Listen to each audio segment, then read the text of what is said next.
Do you think that at this point, every institution effectively is looking at Bitcoin or is forced to have that conversation in the boardroom? Or do you think that there are still some where it hasn't really reached their shores? I spend probably 20% of my entire week, every week, both talking to institutions, presenting to institutions, answering requests. They're all over this. Everybody is. Everybody, if you talk to anybody from Galaxy to Lucre to any of these companies that see the onboarding, NYDIG, all they're seeing is wall-to-wall requests, incoming, onboarding. It takes a while. People don't understand that, for institutions to go, oh, well, we're going to buy Bitcoin. Okay, how do you mark to market it? What is the open? What is the close? Which price do you take? There's no single exchange. Then how do you custody it? How do you account for it? All of this stuff takes months of work. Which is interesting because it's been a year since MicroStrategy first purchased Bitcoin. We saw Tesla come in.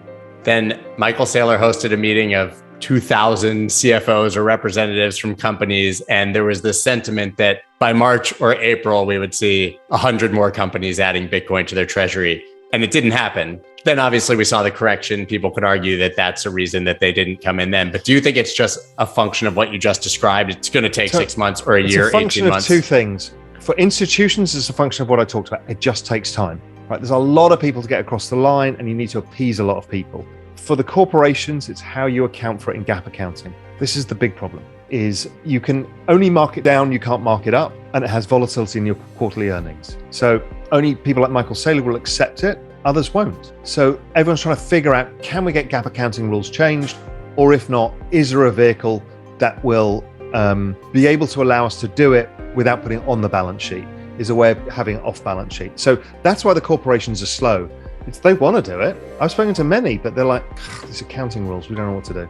Saylor's a bit of a unicorn. I mean, he's in a position where he has enough control to make that move and has, I guess, the balls to say, if you're not on board, see ya. Right. But I don't think we're going to see many more companies adopt at that level. Right. I think we'll see more that do the 1% to 5%. When the rules change, it makes total sense. At that level, no, it doesn't make sense for companies because he's basically bet his whole company on this, and that's okay. But for Microsoft to do it, no. But they do manage a huge amount of cash, and it's a very good instrument for them. And we even had a paper commissioned at Real Vision about portfolio effects, and it's incredibly powerful. So they want to do it.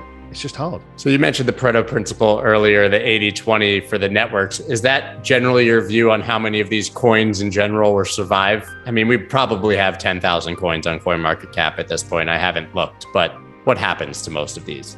Yeah, the 80-20 rule. I mean, this is like the dot-com boom. How many survive? Not that many. But, yes, it's okay to play with these small ones, but you need to know what you're doing, or just take a very small position and realize that you're hugely speculative. You're trading penny stocks, and they can go bust at any time. Or you can build a proper portfolio and think about risk management and understand that not all of them will work as well as you want, but you're going to only get involved in the top 30 or 40 coins. And then you may take an individual bet because you particularly like Audius or something like that. That's okay. But, don't go looking for penny stocks to try and get rich, because it's proven that virtually nobody ever gets rich from penny stocks. Generally, they end up in prison or broke. That is absolutely true. And you sort of touched on the Wolf of Wall Street being a classic example. Yeah, absolutely. And so you talked about maybe next March as sort of a cycle top for Ethereum. Do you view either Bitcoin, Ethereum, or any of these assets as generational investments? Or is it still a trade where you're looking to exit at a cycle top? Well, you can trade a cycle, and that's okay. That doesn't mean you've cheated on your girlfriend. You can trade a cycle. If you want the dirty truth, you should never own Bitcoin. The actual truth is you should own alts or stablecoins, because when Bitcoin outperforms, it's generally when the markets are falling. And in which case you shouldn't own Bitcoin. You should just own stablecoins. And when the markets are in a bull run, generally the alts outperform, particularly the large alts, so like Ethereum. And therefore, at that point, you should own those. And maybe you should never own Bitcoin. Now, that's the extremity of the whole thing. So my view on this is, I think the space the market cap of the space goes up 100x from here over the next 10 years. So call it from 2 trillion to 200 trillion. I mean, that's ludicrous. We've never been faced with an asset class that does that in all recorded history in a period of time like this. So the cycles are going to be important occasionally because you don't really want to sit for 2 years not making money. You might be able to make money in other stuff. But, generally speaking, you want to keep some into it. And, some people will keep all into it. I won't. I will take some off the table and do other stuff. And I will then look for the time to get back in again when I think it's going on its next move. Now, maybe we've eliminated the cycles altogether now and that it's smoother and it trades sideways for 2 years. That's possible too. I don't really have a view, but I won't be 100% my net worth the entire cycle. That doesn't make 100% sense to me. Yeah, but would you be 20? Oh yeah. And knowing that 20 could go down to 8 because of the market's. I have no issue with that whatsoever. What is your take on, at this point in either the cycle or just in the general life of crypto, on its correlation between other markets? I don't think it's correlated at all. I think the only correlation, occasionally, there's passing correlations, but they don't last. The correlation generally is central bank printing tends to rise all asset prices. So of course that features in Bitcoin's price as it does in gold and equities and real estate and art and all these other things. So that's probably one of the larger drivers, but it's not correlated. Why? Because it's a network effect asset. It's different.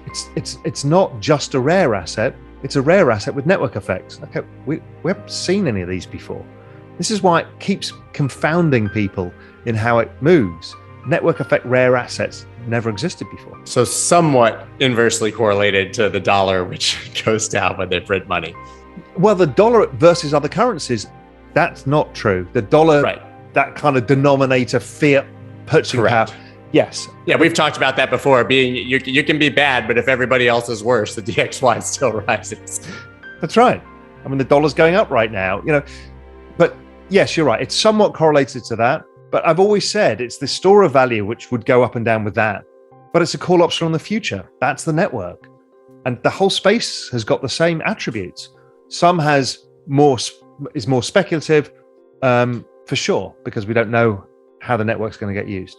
I mean, can't we assume that central banks are trapped and are going to continue printing somewhat endlessly in some way, shape, or form? So last year, we had the biggest recession in all recorded history, and it only lasted 2 months because we threw more money at it than any other thing in that 2 months than had ever happened before by a factor of God knows what, 10. So Jay Powell and Janet Yellen sit back in a room and go, we did pretty well there. And they kind of did. They kind of did for the economy. Yeah, they did. And for people who owned assets, it's like, okay, the world didn't fall apart and we stopped a recession. So why are they not going to do that again at any opportunity? I mean, they now go, well, Christ, we avoided the financial crisis. And then we avoided the biggest insolvency in history over the pandemic. Well, let's keep using this magic tool because it's the gift that keeps on giving. They're not going to say, well, we're not going to take it out of the box until it's a really special moment. They'll be like, fuck it, the S&P's down 10%. I'm opening the box. Yeah, unload the big guns. Yeah, of course. That's human nature. Right, but what's the end game of that? Do stocks literally just only go up? Yeah, because of the denominators falling. So are Venezuelan stocks going up or not? No, when you put it in dollars. So, but my view on this has been, and who knows, none of us have a clue. My guess is this parallel universe, more people migrate across to it. So the end of the existing system ends with a whimper, not a bang. Because enough people have already left and migrated to a superior system, and it effectively just dies a slow, quiet death. Correct. Where it affects interesting take.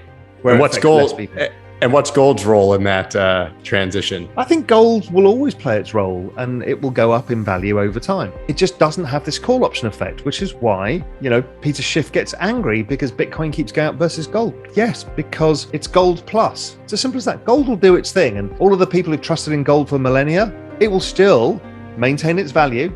So if you look at real estate versus gold, or equities versus gold, art versus gold, all of these things, they're all roughly in line where they should be. Nothing's wildly overvalued. Gold is the anchor pricing of the world. It's the stable coin of the world. So I think that continues to work. I mean, I follow a basket of gold versus 27 currencies, excluding the dollar. And all it does is it goes sideways, sideways, sideways, money printing up. Sideways, sideways, sideways, money printing up. It's like it Taking the perfectly does what stairs. it's supposed to do. It kind of suggests that global currencies since 2008 have been devalued by 65%.